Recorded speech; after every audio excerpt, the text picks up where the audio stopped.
welcome back to Young and Unscripted.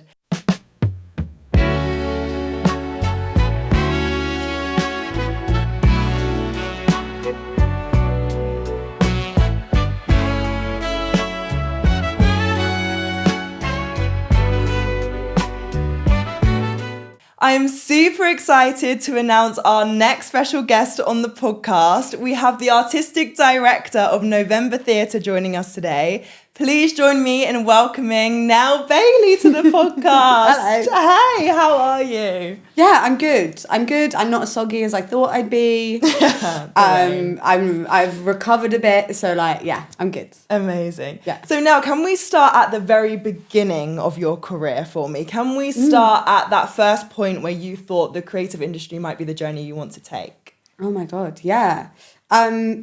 I would have a different answer to my mum.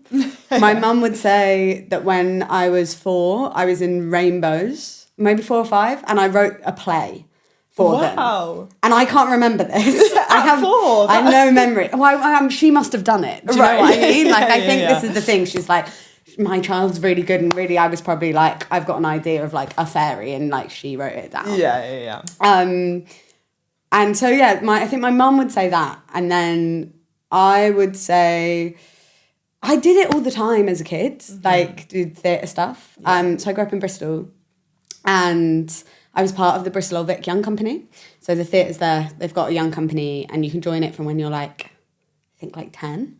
And I was always I always loved make believe and messing around and stuff like that, and always knew that I don't know, the creative things and acting and doing school plays, I always thought were really exciting. Yeah. And so I got involved in the young company at the Bristol Vic, and I think that was sort of the beginning of it in going this is something I would really, really love to do.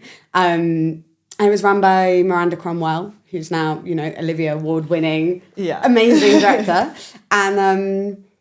And there we devised theatre, we did shows all the time. You could do shows in your evening sessions every week, or summer projects and stuff like that. And I think that was such a hub of creativity, of young people, but also amazing young creatives. Yeah. That's where the wardrobe ensemble came out of, and the team of facilitators and directors who were running that company were just really fantastic.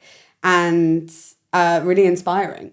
And I think kind of from doing a lot of that as a very young person, I was this is something I would really, really like to do with my life. I wanted to be an actor, because I think not everyone starts there, but that's where a lot of creatives start, right? Because that's where there's a lot of provision that you can there's always lots of stuff for doing acting when you're little. And then it sort of kept following me, and every time I kind of went somewhere else, I always ended up coming back to the creative stuff. Yeah. And was it always only acting? Because obviously now you're a facilitator, a director, an artistic director, you're doing a lot, but at the start, was it only acting, and then you found these other paths, or did you always think you might go into something else? No, I never thought I would. Okay. Yeah, I really wanted to be an actor. Yeah. And I think it's because everything else seemed a bit daunting. Yeah. You know, and I liked the energy of it, and also I think I liked being at the front of everything, which is so funny, because just as you were setting this up, I was dear God, I'm in front of the camera, I don't do this anymore at all, and it's not the thing that I'm drawn to now. But I never really thought about directing until after I graduated university, and in starting November Theatre. Actually, that's when things started to shift and change. But I think I kind of thought that was the only thing you could do. Yeah. Really. Properly. Yeah. Yeah, I think I've had a similar experience where I thought acting was the only way, but especially facilitating. So I've started my facilitation journey this year. Yeah. But it was not something that I'd really known about before, and I was oh my gosh, I love it when I did it, but I never knew it was a thing. But I feel more people need to learn about it, because it's so great to have all of these different pockets to go into. And I think as a creative, you can't really only be one thing, because it's such a hard industry. You have to be doing It's exactly that. Things. It's exactly that. And I don't think, even though growing up doing loads of youth theatre, or kind of any creative experience I did as a young person, was facilitated by someone or held by someone who was a musician or a writer or a director in their own right, and then also this amazing facilitator. But you're never really given that word. I was never given that word until actually I started doing stuff with the National Youth Theatre, which was much later, and like after I'd started directing, that I knew that in and of itself was like a craft. And I think that's because also people do a lot of conversations like around like, oh, those who can't do teach, right? Yeah. And so there's this idea that if you, and particularly growing up, right, you've got like maybe your drama club that you're doing, if you're lucky, if there's that provision, and there's not in a lot of parts of the UK, or like you've got it in schools, right? And so I think the idea of like holding a theatre space is like being a drama teacher at school, which like, it is that's amazing. Those are run by artists too, but like I don't think there's an understanding that there are all of these other nuances to like holding space, facilitating, teaching that like are like fulfilling and gorgeous and exciting and like really, really important. And I don't think I had any vocabulary of that or any understanding of that until I was like well into my 20s. Yeah, it's a hard industry and it's hard to figure out where we all go, but we all somehow figure it out. Yeah. So then for university, you moved to the States to go there. Could you talk to me about that experience, how that all came about? Yeah, I can. It's a super unusual thing, really, and was never something I thought I would do. But basically, props to, there's this charity called the Sutton Trust, and they are all about getting young people who are from low socioeconomic backgrounds into Russell Group unis in the UK, but also American unis.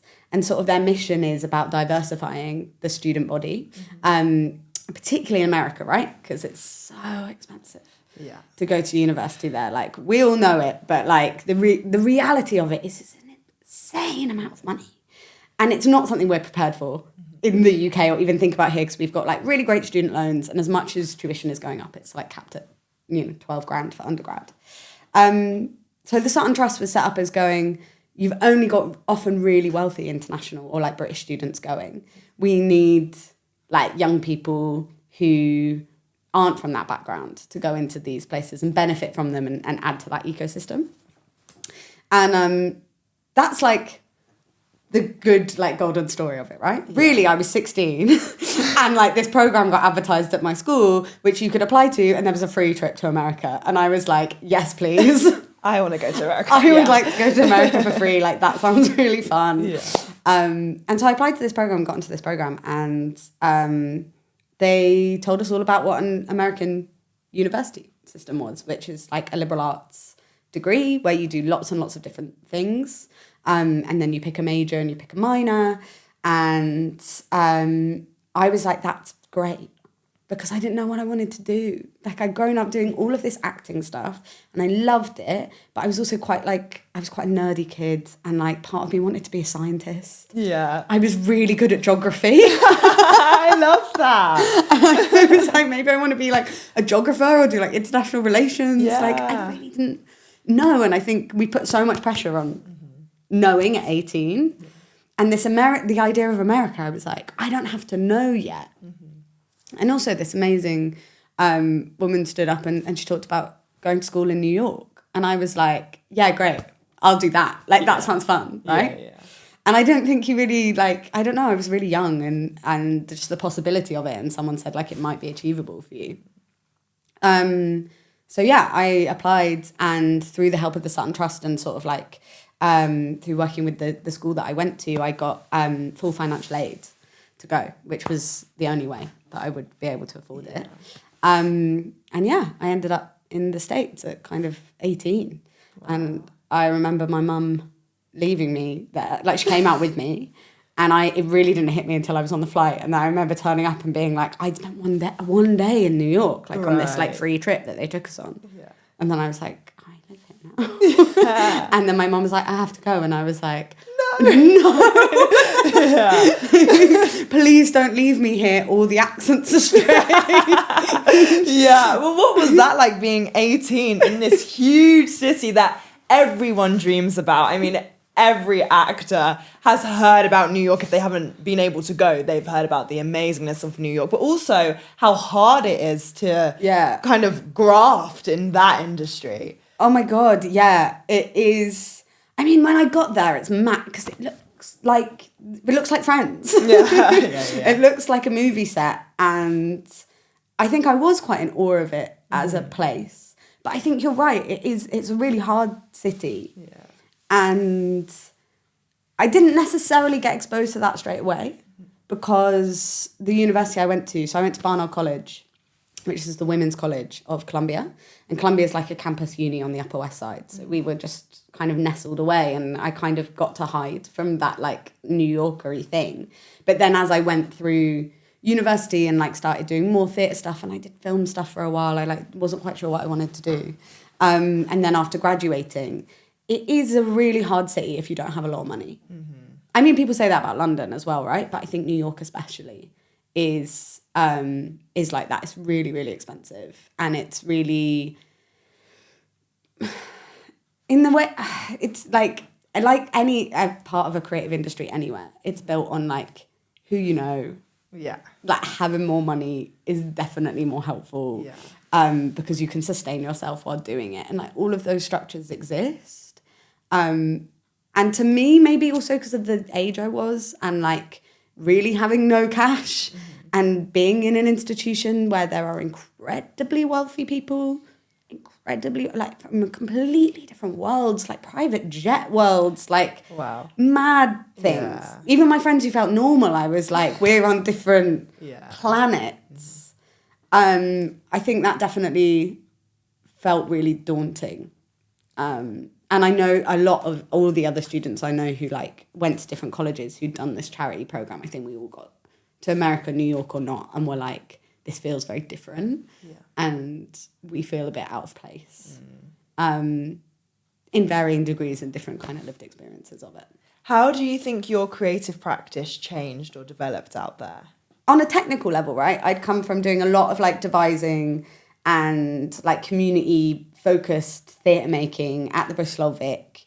Also, there's like quite a tradition in like the southwest England, you know, like I saw loads of knee-high shows growing up, and like there's a kind of essence to that kind of like work and theatre that's very like hands-on, like everything, you know, out of a suitcase, kind of like very creative, lots of music, theatre. And then I went to, in the States, I did theatre. I ended up being a theatre major. And Barnard has a really great curriculum, but it's really academic. And it's really, also because it's a university, right? Like it's not a drama school. And I think I suddenly then was introduced to lots of different forms and like Stanislavski and like, and proper Shakespeare. And like, I would say America, particularly theatre, is like very invested in interest in dramaturgy and really rigorous dramaturgy, where a dramaturg plays a really big role in like a creative making process. And so there's like a rigor and there's an intellectualism to a lot of the work that I was then making or in or exposed to that was very different to what I'd had growing up. Yeah. So I think that kind of like blew me open in terms of like what could be made or how you could make work and different styles of acting and like different styles of theatre. And so I guess, it gave me like more to play with as a creative person, as an actor, and then now as a theatre maker. But I think it also taught me about the importance of public funding and the importance of community in theatre. And the reason for that is like it's kind of an inverse learning, which is the American theatre scene and the America in general, there's hardly any public funding for arts. It all comes through like private investment and other things like that. And so being out there, and especially after graduating, when I didn't, I was on a visa for a year, I wasn't part of equity because I wasn't a citizen, and was suddenly like grafting to pay my rent in a way that like the university had like paid for me to have somewhere to live for 4 years. Yeah. And there's just like, there's not that much resource for you to be able to make your own work because there is less public funding. And for me, I noticed like a gap in the emerging theatre scene in the US because you didn't have as much kind of like organizational provision as you do in the UK that I'd experienced growing up, that like I saw with like my friends and like Arts Council grants and like other forms of grants that people could get to start making work, that I was like, yeah, great. I feel like I've got like some really amazing insights into quite incredible playwriting and quite like intellectual approaches into work and like quite theory-based work, but also like what I need is people, and what I need is like a diverse group of people and like a chance to experiment now. And that was something I was struggling to find in New York, and I have found back in the UK. So I think that's what some big things I've taken away. Does that answer your question? No, it absolutely does. No, I'm like, am I waffling? No. It absolutely makes sense. And obviously there you've spoken a lot about it's almost inverse learning which taught you what you needed. But is there anything from the States that you think we could benefit from? Something you'd like to take over and bring over from the States? I mean, American passion for things is great. Yeah. Do you know what I mean? Like, they are really, really fucking get up and go about everything. And I love that. And do you know what? Like, I see that with a lot of the young people I work with in the UK. Yeah. I mean, look at you doing this, like, freaking amazing podcast and making so much happen for yourself. And we obviously, like, met through the National Youth Theatre, which is great. But, like, there is just something about, like, Americans being like, if we have a dream, it can happen. Yeah. And I think that's a really good like attitude, generally in life. Yeah. And they're like warm, like as a culture, it's quite like warm and it's quite like, it's just quite entrepreneurial. Yeah. And I think that view on things is actually really useful. And to be honest, they can talk about money really well.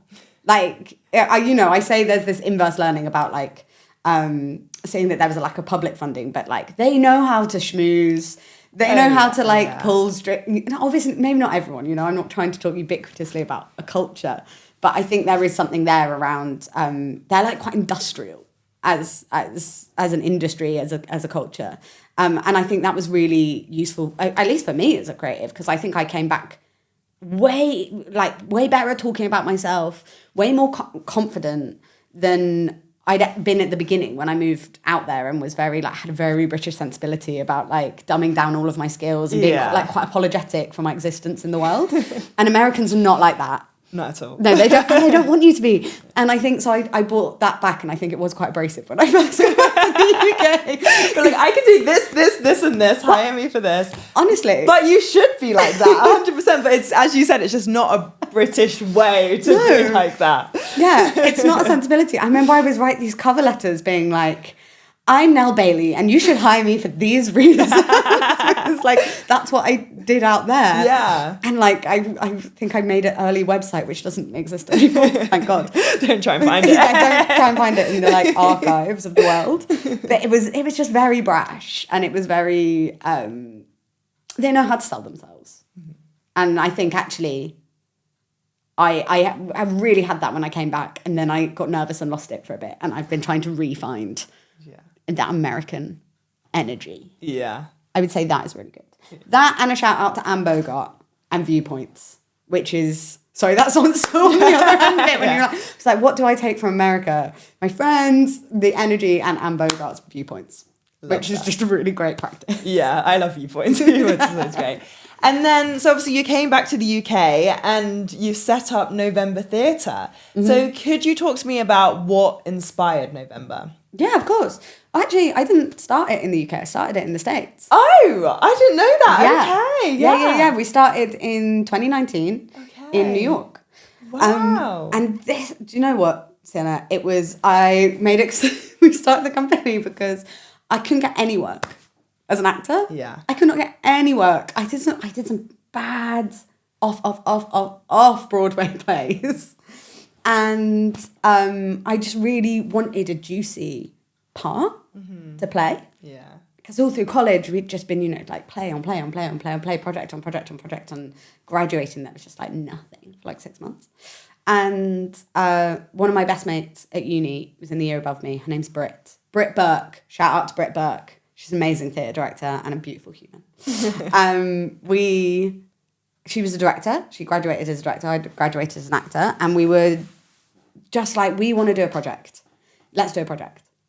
And I've been chatting to a British playwright called Miriam Batty, and she had an early play called, it was just a number, it was like play 26 or 36. And I'd read it and I'd emailed her like a year before and I'd been like, I love this play, can I put it on? And she was like, yeah, fine. And I emailed her a year later, I was like, can I put it on? And she was like, no, because actually I'm developing it to be scenes with girls at the Royal Court. Right. And I was like, cool. Yeah. But she was like, how about this play Pancake Day, which I also wrote a while ago. And we were like, great, can we Americanize it? And she was like, yeah, fab. So we sort of did this American premiere of this Miriam Batty show in New York at a theatre called The Tank, which you don't have to pay to do anything at. And we like gathered a whole group of people we'd known from uni or had like proper like, let's just put something on. Yeah. Fundraised a bit of money. And in the fundraising of a bit of money, we were like, we need a theatre company. Great, okay, we need to be a theatre company. Great, we'll start a theatre company. And then we were like, what's it called? It needs a name. And we could not think of a name. And we were at our last end, I think we had to fill in a form where you like needed a name. Right. I called my dad and I was like, he's quite good with ideas. And I was like, I need a name for this theatre company. And he was like, well, it is November. You could just use that. So you could just use that. Yeah. So it became November Theatre. Oh, Yeah. I loved that. And at its core, what is November Theatre? What sort of shows do you want to put on and show the public? Yeah, great. It's had many lives. Mm-hmm. It started as a new writing theatre company. And the aim when we were in the States was to put different cultures in dialogue with each other. So like British with American. The second show we did was written by a playwright called Andy Joe, which was sort of about the first gen Korean immigration experience in America. And then it was lockdown.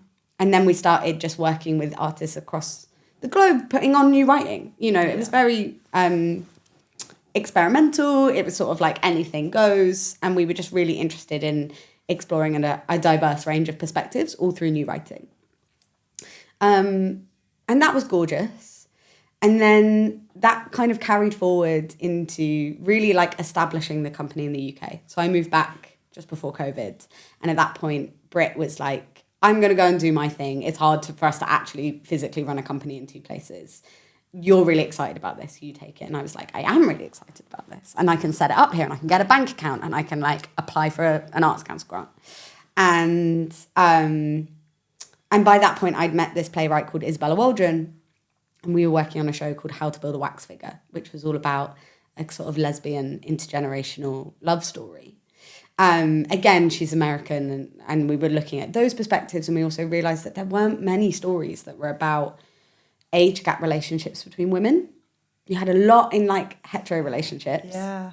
And like some coming out in like a gay male stories, but like we weren't really seeing that between women. And like those coming of age into that and of course the like murky waters of like an age gap. And we did this show and that felt like I feel like that was the end of November Theatre's first era, which was all about global voices on stage, really, and new perspectives in new writing. And then now we're in the second phase where I think and this is sort of like where the company is and where it will grow from, which is after that show, we went on to make a show called Pitch, which is a play all about queer football. And to make that show, it's a devised show. And the heart of the idea comes from Ellie Rosa, who is a designer who works with November Theatre a lot. And she's also an amazing kind of community producer.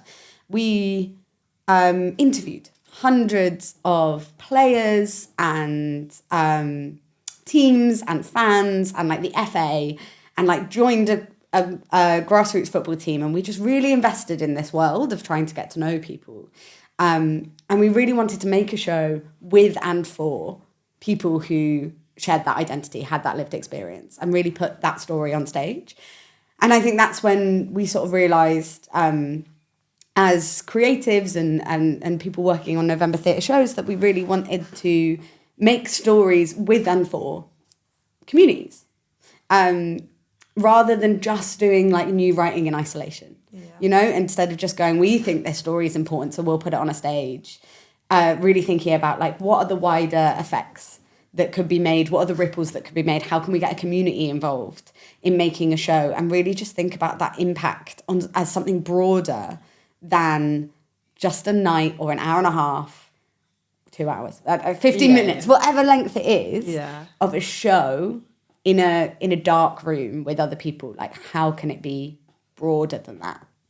And that show and that process has sort of cemented what November is, and that we call ourselves a community sort of centered theatre company. And I think that looks different. There are lots of amazing theatre companies that work with different communities, but for us, it's about thinking broadly about our impact, thinking sort of like specifically about the communities or shows or stories we're telling, and how we can do that hand in hand with people with a lived experience of that story. Yeah. And with those different communities, do you feel like there's a story from a certain community that needs to be told right now? Mm-hmm. Is there anything that you feel like needs to be shown to audiences? Yeah, great. I mean, the show we're working on now, and that we just did a work in progress of at Southwark Playhouse at the end of last year, is a show called Sail the House Home. It's about climate change. And it's about climate change from the perspective of young people. When I say young people, I mean like kids, right? Yeah. And kids, especially in like climate stressed parts of the UK. And for us, that felt important because a lot of it came from the fact that myself, Ellie, and Isabella, and we all worked on this show particularly, all do a lot of work with young people. And we were having a lot of conversation, and like climate just kept coming up in our dialogue, in our work with young people of varying ages, from like 5 to like 25, right? And they're the people who are inheriting the earth. And they are also the people who have to deal, I think, with like a real rhetoric and like a barrage of like information and, to be honest, shittery about the climate and about the kind of world they're inheriting. And we thought, we want to make a show about climate change, but we want it to be really like with and for those young people who are centred in this, or will be centred in it. Yeah. And actually what we learned from them is they just want to be kids. They don't want to carry the weight of it all. But they're aware of it, and they've got these amazing creative solutions for climate change. And that sort of inspired that show, which we did a work in progress of, and it's now going on tour. Wow, that's so exciting. Next year, or at least that's the plan. That's where we're at the moment. In autumn next year. That I think is sort of like our current focus, and thinking about like how can we bring young people and like the local communities of wherever we tour this show to together to think creatively about how we can just like actually manage ourselves in the time of climate change. I'm not asking any individual to fix it, because that is unfair. Yeah. But like how can we nurture each other? How can we build better community to weather literal weather? Yeah. I love that. And what is it like working with all of those different age groups? How has that changed your perspective? Oh, yeah, hugely. I think you always learn from whoever you're working with, right? Yeah. And kids I love because they're just really free and they're really silly. And I think they remind you to be silly. I think we think theatre is so serious. Yeah, really. Right? Yeah. Like there's a big thing around it of like, it's life or death. Yeah. We've only got 2 weeks until we open. Like, it's very... It has to be perfect. It has to be perfect. We're all perfectionists because we're all creatives and we all care. Yeah. And we're all probably doing it for not enough money. So we've like put our heart and our soul into it instead. But I think kids remind you to be like really fun and really silly with it and let go and find the joy. Mm-hmm. And I think that's been really, really great, working with young people on this show. And it's really useful actually, because like I'd never made any work for young audiences before this one, and now I'm currently doing a show at a drama school which is also a show for young audiences, and it's nice to have like come off the back of that one into this one and just go, great, how can we as adult professionals take that silliness and put that into the feeling of the theatre that we're making. So that's great, and that's very different to like the people we were working with on pitch, because that was also like people from lots of different lived experiences of queerness and backgrounds and perspectives on football. And I think that was a much more political with a capital P show, and made us think a lot about how do you hold different narratives and perspectives well in a short amount of time. Yeah. And also the people that we met. I don't know. How do you describe how a community affects you? Yeah. It's all the people you meet, isn't it? I mean, we're all just a part, we're all pieces of everyone we've ever met. We carry on that legacy when we go. Right? So, yeah. I feel like everyone you meet, you're learning something from them, even if it's something that you're not even conscious of. You know, it's that subconscious thing of just being around someone. I think they say you end up being a mixture of the 5 people you spend the most time with. So really? I guess, they say that's how you kind of build your sense of self, because you take things from all of those people, and then the 5 people you're with the most, that helps to build you. Oh my God, that's lush. That's such a nice phrase. It's really nice. The 5 people you spend the most time with, we're always sharing bits of ourselves. Yeah. I mean, I don't know if you share this, but like that's why I love working in a creative industry, because you get to meet so many people. 100%. And they're often sharing bits of genius with you. They're sharing their passion and they're sharing their love. And like, that's also practice and that's also skills. But I think you just get to really see these like shiny, wonderful bits of people.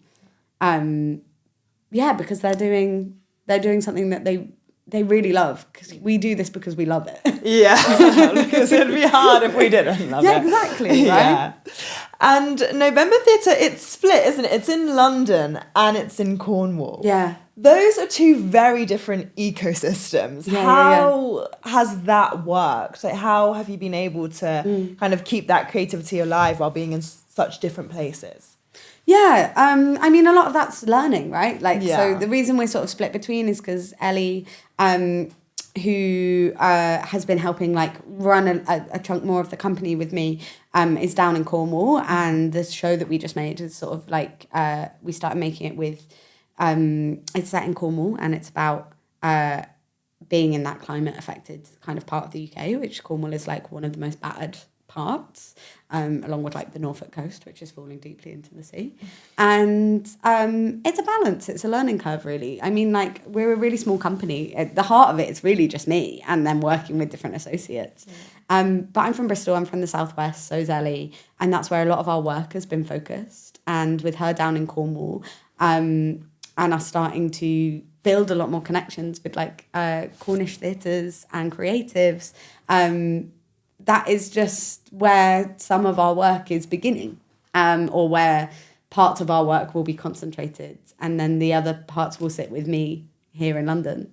And a lot of it goes back to Bristol, and that sort of, we sort of just move with wherever the project goes, I guess. Yeah.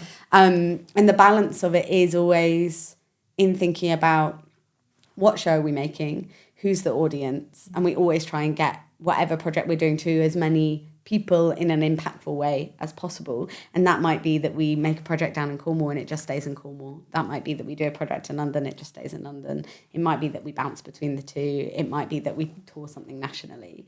But at the heart of it, it's people. And so it's me and Ellie, and she's down there and I'm up here. And that's where we, as sort of like the beating heart of the company, put feelers out and meet people and begin things, really. But we've always been flexible to change. We've been a roving company. Yeah. We've gone from New York to Bristol to London to Cornwall. Like, maybe we'll be in Amsterdam one day. I don't know. Well, I think that's great. Yeah. It's amazing. How do you define success for November? Is it with the audiences? Is it with the people? Is it with how well a show does? What is it for you that defines that success? Oh, I definitely think it's people. Yeah. Like, it's when someone tells you that their perspective has changed because of seeing some of the work, or someone is like, oh, that's me. Like, that's me. That was my story. Yeah. Or like, that's a bit of me on stage. That is success to me. There's also like the logistical side of it, right? Like, how do we grow? How do we fund ourselves and keep ourselves going? And like, there is success within that in terms of, I think, probably like a business model. Yeah. But for better or worse, I'm not that business minded and I care about the people more than anything. And so, yeah, success is definitely, has it been impactful? Have people heard the stories? Does it resonate? Has it changed someone? Will they remember it? Yeah. Is it useful? Those kind of things. Have there been any standout audience conversations that you've had with people where they've been like, wow, this has really changed my perspective on something, or oh wow, this is me, I can see that on stage? Yeah, we when we first did pitch in Edinburgh, very sweetly there was someone who came to see our show, and she was like, I am friends with Xander Murray, and Xander Murray is like the only out gay footballer in the Scottish League, man, and there's no out gay men. There's like 2 in the UK total, because it's so hard to do that. Yeah. And she was like, and we, in the first iteration of the show, we would write names of like people that we felt had like influenced the show, or like we were honouring, or like trying to hold in it. And most nights someone would write Xander's name on the floor in chalk. Wow, yeah. And this lovely audience member was like, I know Xander, I'm going to bring him to see it. I think you really need to see it. Wow. And he came to see the show, and just afterwards was, I hope he doesn't mind if he ever hears this, but he was in bits, and he was like, that's me. That's like, that is so much of my lived experience. And like, thank you for doing this. And he's been really sweet and so supportive of the show kind of ever since. Came and did a panel with us when we did it at the National Football Museum in Manchester. And like has always been such a champion kind of on social media and in person for the show kind of ever since. I think that's amazing, right? Yeah, that's incredible. You're like, we've tried to hold what it would be like to be a gay man in football, and not many people will speak about it. So you always hope you're doing it well and right. Yeah. And obviously, you know, we work with the amazing Ethan Pascal Peters, who's an incredible actor and a gay man and a footballer, and like fucking loves football. And so he brought a lot of himself to that show, and like that is why that story is so authentic. I think that was really big. That, and like we'd get like geezers, like old football like geezers coming to see the show, and I was like, I don't think you know this is really gay. And at the end of the show, Elijah, who's amazing, Elijah Harris, would take his shirt off, and he would deliver this monologue about what it's like to be a trans man playing football and how his relationship has changed. And listening, overhearing, like people coming out after, like particularly the old football geezers, then having a conversation about trans inclusion in sport, and talking about things sometimes like positively, sometimes just questioning it for the first time, and like actually having a conversation with them, maybe not for the first time, I can't assume, I don't know anyone's life, but like, I don't know, that was like, yeah, that's why we wanted to make this show, to start conversations. So I think those were some really, that's really powerful. Really proud moments. Yeah, that's amazing. Yeah. And obviously earlier you said you went into this industry wanting to be an actor. Yeah. And now with November, you've gone into that directing route. What has that been like for you with your own theatre company directing shows? How's that been? I love it. Yeah. I love it. I didn't really know you could be a director. And then I learned that you could do it in uni because people were doing it. And I was like, that looks like a lot. I was like, that looks like a lot. So you're like managing everyone. Like you want to make sure your vision's there. Yeah, I was like, I just want to be the centre of attention on stage. Like, that's what I want. I don't want to think about those things. And I think coming out of uni and all of that and into the mess of the world, and I was like, I think this isn't for me. Right. Acting. But I don't know what else I'll do because I don't think I could do a regular job. I think I'd be really bored. I really don't want to sit at a desk. Yeah. And it was through November and through Brit and through lockdown that I started doing a bit of it. And I was like, can you mentor me? I'm just going to direct some readings. And I was like, oh, I get this. Like, I understand how to speak to actors. Like, I like the language of it. I really like crafting this. And yeah, so November Theatre was completely pivotal in like me becoming a director because it gave me a space to play and a space to learn. And actually, weirdly, lockdown, because as much as there wasn't any live theatre, there was so much digital work going on. Yeah. And things, you know, like the Young Vic, Katie Mitchell ran a free workshop for young directors on Zoom once a week.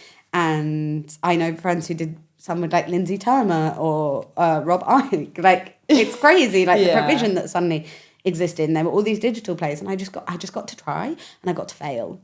And I got to give it a go in a very low pressure environment. Yeah. And then realized I loved it and started just trying to learn as much as I could. Like eating books, literally, and then like forgetting half of them. I've had to reread loads of things recently because I'm like, I read them when I first started directing. I retained nothing. Or like trying to talk to people, or also just, I don't know, guessing, right? And then it was sort of in doing How to Build a Wax Figure with November, getting a show up and like raising the money for the show, but then like getting it up and going, great. Sound, lights, but actors, space, yes. I love this. It makes sense. I think I'm good at it. In a way that, like, maybe with acting, I'd always had a kernel of doubt of going, I think I'm doing this because I don't know what else to do. But I think other people love it more than me. Yeah. I really think they do. And I think I hadn't figured that thing that I loved. And yeah, it is directing. And then I learned about facilitating. I love facilitating. And then I do produce. I can't say I love it, but I do it. It's hard, yeah. I mean, parts of it are great, right? Yeah, but like, there are some parts where I'm like, that's a lot of numbers on a spreadsheet. And with directing, I suppose with acting as well, we always talk so much about putting your identity into what you create. But then what is your opinion on it either being you putting all of your identity in, or do you think that theatre is a space for you to exist beyond your identity? Wow, it's such a good question. I think our identity goes with us into whatever we do. Yeah. Right? And I think when I first started making work, my identity, a lot of it was cathartic for part of my identity, which is being a queer person. Yeah. And exploring that through theatre. And championing that through theatre. And I mean, thank God, I met all of my friends in London through that in a way. Like this lovely queer group of friends. We actually met at a club, but we really solidified it with theatre. And like, so I do think identity shaped that. I also think I thought you had to make work that was about who you were. Right. And who you are, right? And like, that's really important, and that's your USP, and that's what you should make. And I'm really glad I did, because I think that's brilliant, and I think those stories are important. And I also think that particularly like delicate, nuanced stories about certain lived experiences are always should have people who have those experiences uplifting them and speaking to them. But now, I think who I am will always be in my work and how I think about work and how I think about teams and how I interact with other people. But I don't necessarily think I always go to what my identity as a single person is to why I want to make that work, or like whether that's the project I'm going to do right now. And I think that's also because I wanted to look out and like learn more about the other ways that people think and live and breathe, and to also support other people telling stories that like come from their lived identity and experience.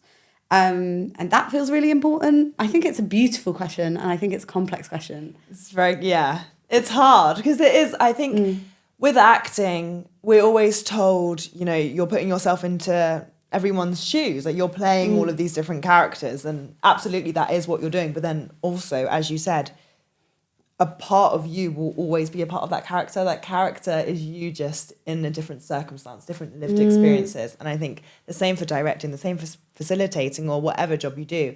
It's always a part of you will always join what you're creating, but ultimately it's your passion, as you said, like what you see, your vision. That's that's potentially separate to you as a person. And you also got your DYCP, congratulations, from the Arts Council. Oh, thank you so much. And that was for non-verbal theatre making. Yeah. What drew you to that? Yeah.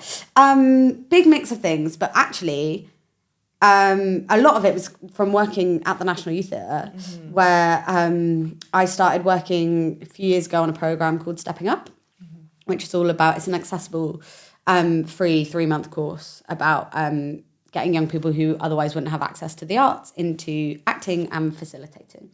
And I started as an assistant, and I sort of went up, and the last time I did the course, I ran the course, which was really great and like lovely to see that progression of like lots of different iterations of it.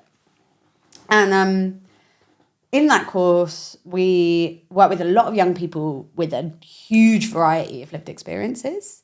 And there's often lots of different access needs in the room, and also lots of different languages. So often, you know, English is an additional language for quite a few of the young people we work with.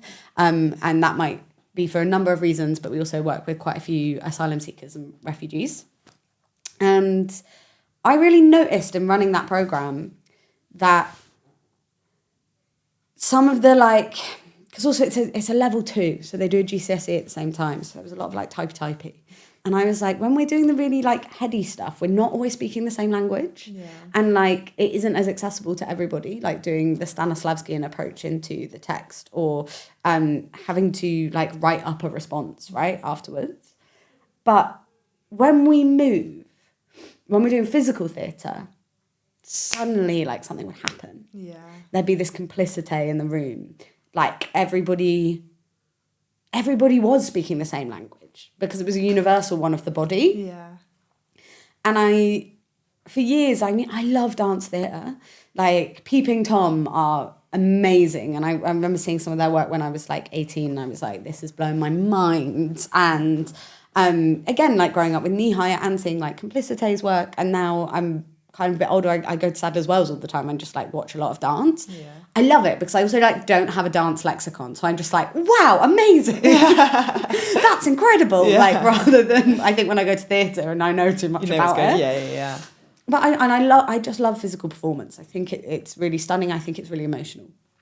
And I was like, okay, I really want to learn more about this because I've never had a formal training in it, right? Like I did some Miranda Cromwell, she used to run dance theatre classes, and I loved them. But also I remember I was a kid, so I was doing a lot of like, I love you, I hate you, lift me. Right, yeah. I didn't really think about it beyond that. And I just wanted to train. I just wanted to learn. And sort of I've gone about that now. I went to Gaulier this summer and did some clowning. I just did a week with Theatre Re doing corporeal mime. Which has actually been great because I'm now using those techniques in the show I'm directing at the moment. Yeah. And then, in the process of like setting up some other bits and pieces, doing some more viewpointing, thinking a lot about like somatic practice as well. So like, how do we think in sort of like a mind-body connection? And then, and also hopefully talking to Kanduko about some of like their dance practice as an accessible kind of disabled-led dance company. And all of that in trying to build a more accessible physical practice, which might take different colours. It might be about like actually making more choreographed physical work, or sometimes actually just thinking about what are the routes into character and into a text that can be more physical, that could be more accessible to like a wider variety of like creatives or like people in a room, to directing any kind of text, like Shakespeare, Ibsen, new writing, whatever. I'm sort of in this lovely time where I get to play and I get to learn and I get to train. What a luxury. Yeah. I feel so lucky. Yeah, no, it's amazing. Congratulations for getting it, because we all know it's so hard to get a grant from the Arts Council. It's so hard, guys. It is so hard. There is no money. I've got some very cynical tips and tricks. So if you ever want to know, hit me up. We can talk about DYCP. We've got to help each other. I got help from other people. I got advice from other people. And I also think I got lucky. As our final question, it's one question that I ask every single one of our guests. Right. What advice would you give to the next generation of creatives? Great. I thought a lot about this. I was like, there's so much advice you could give. Yeah. I think the big thing is everybody has a different route. And they're all valid. Yeah. And I'm doing a job at the moment where there's 2 other directors who are working on different shows. We're all working on shows at the same time. And we sit in the staff room at lunch. We gab, obviously. But the big thing is, like, we have 3 very different people. And we have all got to where we are now in very different ways. And I love that. I think that's really exciting. And I think maybe when I was younger, I would get a lot of imposter syndrome and go, oh, but they've done this and they've done that. And like, I haven't done that. So I must not be as good, or like, I don't know as much. And I think I've just learned through time to go, no, I've gone my route. I've still got learning to go. Yeah. And everything's a learning experience. But like, I am just as valid in this space with my background and my route into something as you are with yours, as you are with yours. Yeah. That, and you never know how many things are out of your control. Oh my gosh, yeah. I think that is the biggest one. Yeah. Because it's an industry full of rejection. I mean, acting's so hard, right? It's just like constant, I feel. But it is the same with directing, right? Like, you're always interviewing for jobs, you're always applying for jobs, you're applying for grants, Producing, writing, similarly, across the creative fields. You never know what's out of your control. Like, whenever I haven't got a job, my partner has always sat me down and gone, let's list all of the things that you couldn't control.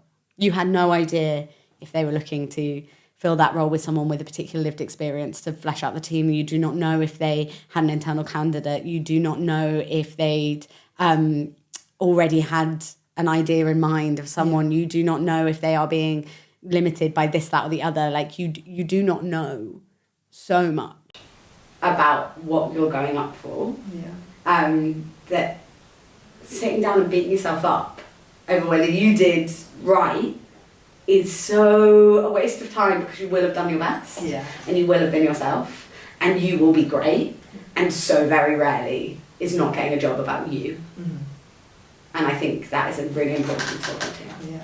Amazing. Nell, thank you so much. It's been such a pleasure having you on the podcast. I've really enjoyed it. Thanks for having me and letting me yap on. Oh, of course. I loved it. Thank you so much. And we will see you all next week on Young and Unscripted. Bye.